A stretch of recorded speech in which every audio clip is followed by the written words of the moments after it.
Good morning, student. Welcome you again. This is the second part. Okay, in previous part we have studied about demerit of public corporation. Now, in this part we are going to study about government companies. Okay, government companies के बारे में study करने जा रहे हैं. Government company means any company in which at least 51% of the paid up share capital is held by the center or state government. ठीक है, government company वो होती है जिसमें 51%, okay, how much, 51% share paid up by the centre I the state government और partly by centre और state government and the government company are govern and rule by the provision company act. और ये government company act के द्वारा, ठीक है, कौन सा है, गवर्नमेंट कंपनी एक्ट के द्वारा इसको गवर्न किया जाता है. और 1956, ठीक है, 1956 जो है, 1956 जो है गवर्नमेंट कंपनी एक्ट के तौर पे इसको मैनेज या कंट्रोल किया जाता है इसको, ठीक. और the government company are govern and rule by provision of company act 1956 like any other registered company. Okay, like other registered company we have study in the previous chapter, in chapter number 2. ठीक, companies आपने पढ़ा था, तो उसमें जिस तरह से company register होती है उसी तरह कंपनी जो है उसी के रूल्स रेगुलेशन के तौर पे जो कंपनी के रूल्स रेगुलेशन होते हैं उसी के अकॉर्डिंग इसको गवर्न किया जाता है. For an example, steel authority of India, Tata trading corporation, Hindustan machine tools HMT जिसको हम कहते हैं. ठीक है, तो ये गवर्नमेंट कंपनीज जो होती हैं ये उसी के अकॉर्डिंग काम करती हैं और उसी के अकॉर्डिंग रूल्स रेगुलेशन भी उसी के फॉलो होते हैं. अब नेक्स्ट आता है features of the government company. Okay, what features of the government companies, यहाँ पे जो है भेल दे रखा है, BHEL, भेल, ठीक है, भारतीय हैवी इलेक्ट्रॉनिक लिमिटेड है इसका शायद फुल फॉर्म. ठीक है, तो इसका तौर पे हम देखेंगे यहाँ पे फीचर्स. रजिस्ट्रेशन, पहला first point, registration. It means the government company gets incorporated under the company act 1956 के तौर पे. जो एक्ट है यहाँ पे 1956 एक्ट के तौर पे इसको रजिस्टर होना ज़रूरी होता है. All the provision of company act are applicable on the government company. सारे जो भी प्रोविजन होते हैं, चाहे वो प्राइवेट हो या गवर्नमेंट हो, या गवर्नमेंट की हम बात कर रहे हैं तो ये भी कंपनी एक्ट के तौर पर सारे यहाँ पे प्रोविजन लागू होंगे. Government can except it from some provision by passing special resolution. और गवर्नमेंट कुछ यहाँ पे अपने आप को फ्री कर सकती है, एक्सेप्ट कर सकती है from some provision by passing special resolution के द्वारा. कुछ यहाँ पे इसको जो भी लिमिटेशंस होती है इससे इसको छूट दे दी जाती है, एक्सेप्शन कर दिया जाता है. Second, ownership. The government company is fully और partly owned by the government. Okay, जो गवर्नमेंट कंपनी इट में भी फुल्ली आइदर फुली मतलब पूरी तरह से या फिर partly own by the government and the share capital of the companies own by the government of India in name of the president. In the name of president सारे जो भी rules regulation या कंट्रोल किया जाता है president के नाम से किया जाता है. Third point, management. Okay, third, management. The government company is manage by board of directors. Who manage, board of director manage, जैसा कि हम प्रीवियस चैप्टर में देख चुके हैं. Who are nominated by the government and who are nominated by the government and other share holders. Okay, so the government has the authority to appoint majority of the director. और government को, ठीक है, authority होता है कि वो अपने जो भी अपॉइंटमेंट है वो मेजॉरिटी जो होती है उन लोगों के जो डायरेक्टर को वो वहाँ पे अपॉइंट करती है. नेक्स्ट आता है separate legal entity. The government company has a separate legal existence. Okay, the company has a separate legal existence. It can buy and sell property in its own name. Okay, it can sell and buy property its own name. It can enter into contact in own name. या किसी के साथ किसी के भी contact में आ सकती है अपने नाम से, या प्रॉपर्टी खरीद सकती है, बेच सकती है अपने नाम से. जैसे आज हम भी मार्केट में कोई प्रॉपर्टी खरीद रहे तो अपने नाम से खरीदेंगे, ठीक है, बेच भी सकते हैं, वो डिपेंड करता है हमारे ऊपर. नेक्स्ट आता है ministerial control. Government company is subject to ministerial control. Okay, it is a fully control by the minister and the concern minister make appointment of director. और concern minister, suppose railway minister है, ठीक है, या other minister हो सकते हैं, education minister या जो भी इससे रिलेटेड मिनिस्टर होते हैं कंपनी से रिलेटेड, ठीक है.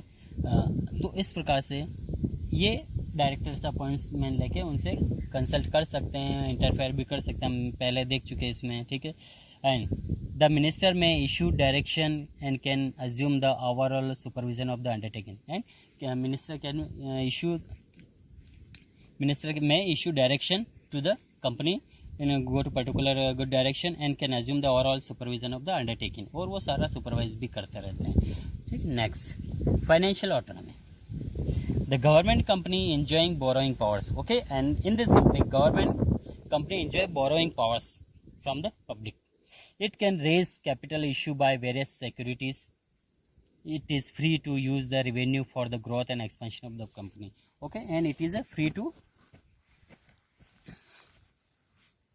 use its revenue, whatever it's they get a benefit, they get a revenue from selling of this product and services, for the they can use for the growth and expansion of for the company, okay, जो भी finance revenue आता है तो वो अपनी company को growth करने के लिए उनका यूज़ कर सकते हैं।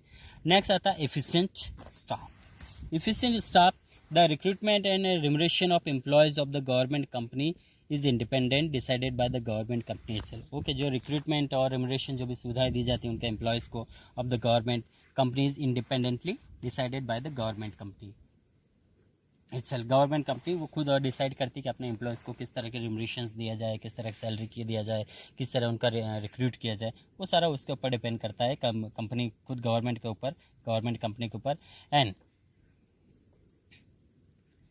they are not governed by civil service rule, okay, they are not governed by civil service rules के अकॉर्डिंग नहीं होते, ये अपने इच्छा से अपने में अकॉर्डिंग कुछ भी चेंजेस कर सकते हैं अपने अकॉर्डिंग। देन लास्ट आता है accountability. Accountability, the government company are account to the minister और the department concern, okay, government company को यहाँ पे जो अकाउंट्स है वो रिलेटेड है, जो कंसर्न मिनिस्टर होता है उसको शो करना होते हैं, या डिपार्टमेंट जो कंसर्न डिपार्टमेंट होता है उनको भी शो करना होते हैं। And it's annual report is presented and discuss in the parliament state assembly, और पार्लियामेंट की जो स्टेट असेंबली होती है वहाँ पे इनको डिस्कस करना होता है, ठीक है। अब यहाँ पे आ रहा है हमारा merit, okay,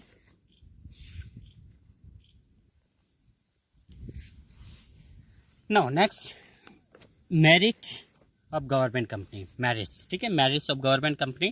so the main advantage of the government company, merit या एडवांटेज कह सकते हैं, इसको फ़ायदे कह सकते हैं। गवर्नमेंट कंपनी से हमें फिर क्या फ़ायदे थे यहाँ पे, ठीक है, फॉर बेनिफिट्स दे रखे हैं, फॉर एडवांटेजेस दे रखे हैं, जो ये हम डिटेल में स्टडी करेंगे। So first, administrative autonomy, okay, administrative autonomy, the government company is relatively free from the government and a political interference, okay, government company is relatively free from the government political interference, okay, political leader, political minister cannot interfere in this company, and it can function freely and smoothly under the general vigilance, okay, it can function freely and smoothly, अपने जो भी काम है वो freely smoothly कर सकती है under the general vigilance of the government, okay, and suitable change can be introduced whenever needed with the provision of company act, और इसमें कुछ भी चेंजेस होते हैं, ठीक है, तो यदि चेंज करना चाहते हैं तो suitable changes can be when ever they needed with in the provision of the company act के अकॉर्डिंग वो कुछ बदलाव कर सकते हैं। सो ओके, एडमिनिस्ट्रेटिव ऑटोनॉमी होता है। सेकंड होता है यहाँ पे ग्रेट फ्लेक्सिबिलिटी, जैसा हम ऊपर देख चुके हैं in the administrative autonomy, they can suitably change according to company act. So this is great flexibility, means वो अपने अकॉर्डिंग उसमें फ्लेक्सिबल कर सकते हैं, कम ज़्यादा या कोई भी चेंजेस कर सकते हैं। तो the government companies manage and finance and auditing adjust as the any other private sector company, जैसे कोई प्राइवेट सेक्टर कंपनी काम करती है, मैनेज करती, कंट्रोल करती, रिड्यूस करती, तो इस तरह ये भी अपने कुछ बदलाव कर सकती हैं। So it can therefore secure greater flexibility, इसलिए इसको ग्रेटर फ्लेक्सिबिलिटी कह सकते हैं। जैसे प्राइवेट में हम देखते हैं जिसको लगाना रिक्रूट करना कर दिया, जिसको निकालना निकाल दिया, तो इस प्रकार गवर्नमेंट कंपनी में भी यही हो सकता है। So freedom of operation and quickness of action is running the enterprises, को चलाने के लिए कोई भी डिसीजन ले सकते हैं, ठीक। Third, efficient staff, the government company can have their own rules and regulation, okay, government company they have their own rules and regulation, खुद के rules regulation बनाती है, अपने होते हैं। and regard the recruit and remuneration of employees, regard the recruit and remuneration of the employees, they can appoint professional and specialized people. Okay, to get benefits, to get profit motive, they can recruit, either appoint professional and specialized people by offering better service and salary. ठीक है, better जो experience या अच्छी salary वाले को appoint कर सकती हैं to get profit motive. Next, collaboration. Collaboration होता है क्या, देखिए यहाँ पे, the government company can avail and accommodate manager skill. ठीक है, the government company can avail and accommodate managerial skill, technique and know how और expertise of the private enterprise by conveniently collaborating with. Okay, ये कभी कभी private sector से भी collaboration कर सकती है, उसके साथ भी सामंजस्य पार्टनरशिप में कर सकती है, उसको भी मिला सकती है. तो इस तरह से यह मेरिट है यहाँ पे, merit of the government company, and demerit we will study in next part in next lecture. Thank you, have a nice day.